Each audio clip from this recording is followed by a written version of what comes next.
حضرت صلی اللہ علیہ وآلہ وسلم پر وحی کا ابتدائی دور اچھے سچے پاکیزہ خوابوں سے شروع ہوا۔ آپ خواب میں جو کچھ دیکھتے وہ صبح کی روشنی کی طرح صحیح اور سچا ثابت ہوتا۔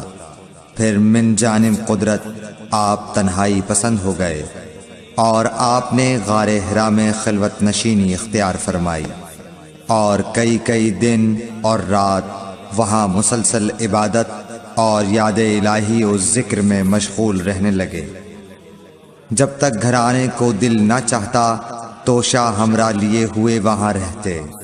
توشہ ختم ہونے پر ہی اہلیہ محترمہ حضرت خدیجہ رضی اللہ تعالی عنہا کے پاس تشریف لاتے اور کچھ توشہ ہمراہ لے کر پھر وہاں جا کر خلوت گزین ہو جاتے۔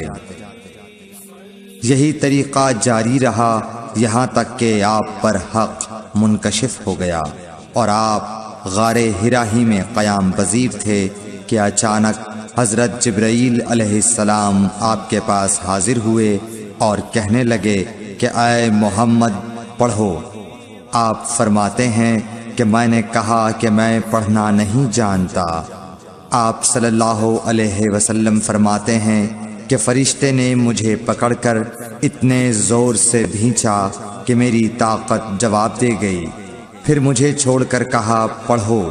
میں نے پھر وہی جواب دیا کہ میں پڑھا ہوا نہیں ہوں۔ اس فرشتے نے مجھ کو نہایت ہی زور سے بھینچا کہ مجھ کو سخت تکلیف محسوس ہوئی۔ پھر اس نے کہا کہ پڑھ۔ میں نے کہا میں پڑھا ہوا نہیں ہوں۔ فرشتے نے تیسری بار مجھ کو پکڑا اور تیسری مرتبہ پھر مجھ کو بھینچا۔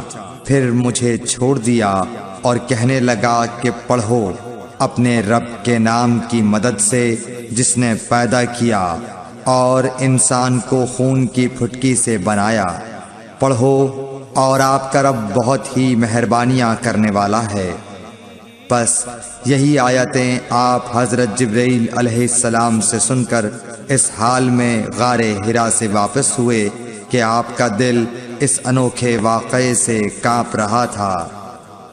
آپ حضرت خدیجہ کے ہاں تشریف لائے اور فرمایا کہ مجھے کمبل اوڑھا دو، مجھے کمبل اوڑھا دو۔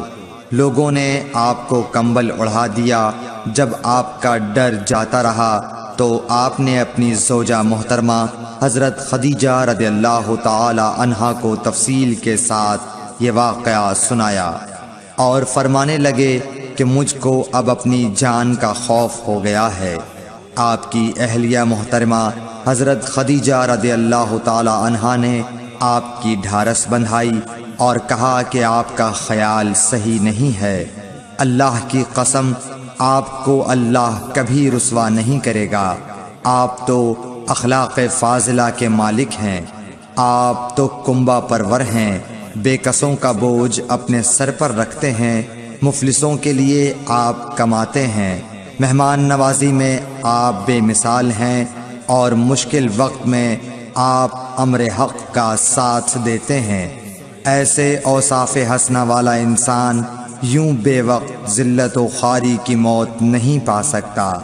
پھر مزید تسلی کے لیے حضرت خدیجہ رضی اللہ تعالی عنہا آپ کو ورقہ بن نوفل کے پاس لے گئیں جو ان کے چچا زاد بھائی تھے اور زمانہ جاہلیت میں نصرانی مذہب اختیار کر چکے تھے اور عبرانی زبان کے کاتب تھے۔